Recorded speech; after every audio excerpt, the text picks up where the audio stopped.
हसणं होईल सोपं, जीवन होईल खास। पलूस आणि परिसरातील नागरिकांच्या आता दाताच्या उपचारासाठी सांगली, कोल्हापूर, पुणे, मुंबईची धावपळ थांबणार। पलूस शहरातील एकमेव अत्याधुनिक दातांचा दवाखाना, जिथे single visit root canal treatment सह दातांच्या सर्व समस्यावर खात्रीशीर उपचार। डॉक्टर प्रणव सचिन सुतार यांचे smile studio multi speciality dental clinic, Bhosale plaza, new ST stand समोर, पलूस। अपॉइंटमेंटसाठी संपर्क 72 72 82 72 27 आणि 87 93 75 16 25। पलूस तालुक्यातील दिव्यांगांच्या निधी वितरणा दिरंगाई, प्रहार दिव्यांग संघटनेचा आंदोलनाचा इशारा।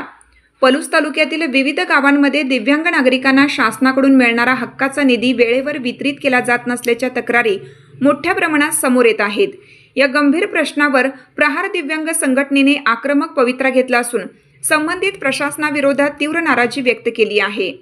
दिव्यांग नागरिकांच्या हक्काचा निधी मिळवण्यासाठी ग्रामसेवकांकडे वारंवार पाठपुरावा करूनही अनेक ठिकाणी उडवाउडवीची उत्तरे दिली जात आहेत।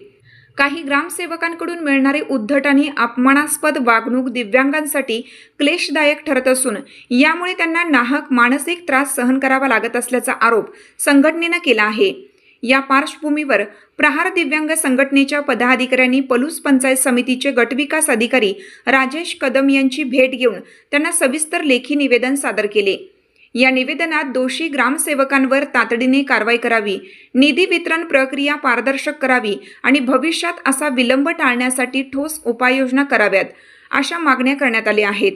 यावेळी प्रहार दिव्यांग संघटनेचे पलूस तालुका अध्यक्ष सूर्यकांत सुतार, उपाध्यक्ष संजय चौगले, सचिव राजू सुतार, महिला तालुका अध्यक्षा सोनाली पवार, उपाध्यक्षा राजश्री जगदाळे, सचिव जयश्री घोडके यांच्यासह Republican Party of India Athawale गटचे राजेश तिरमारे, यश बाबा आयवळे आणि दोन्ही संघटनांचे इतर पदाधिकारी उपस्थित होते।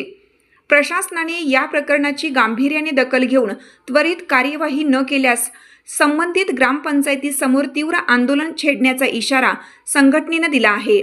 दरम्यान गटविकास अधिकारी राजेश कदम यांनी दिव्यांगांच्या समस्या सोडवण्यासाठी सकारात्मक पावले उचलण्याचे आश्वासन दिले आहे। नमस्कार, मी पलूस तालुका अध्यक्ष प्रहार संघटना। आज जो पलूस तालुक्यातील जो 5% निधीचा जो विषय आहे तो आज आम्ही सर्वजण संघटनेचे कार्यकर्ते आमचे निवेदन घेऊन बीडीओ साहेबांच्याकडे गट विकास अधिकारी यांच्याकडे निवेदन दिलेलं आहे आणि 5% निधी जो आहे ते सर्व ग्रामपंचायतीला वर्ग करतो असं आश्वासन बीडीओ साहेबांनी दिलेलं आहे। व काय जे ग्रामसेवकांकडं जे विलंबित झालेलं आहे त्यांना कारवाईचं आश्वासनही दिलेलं आहे आणि इथून पुढं ग्रामपंचायतमध्ये महिन्याला एक बैठक आणि पंचायत समितीला तालुक्याच्या बॉडीची 3 महिन्याला एक बैठक घेण्याचा निर्णय बीडीओ साहेबांनी आम्हाला दिलेला आहे।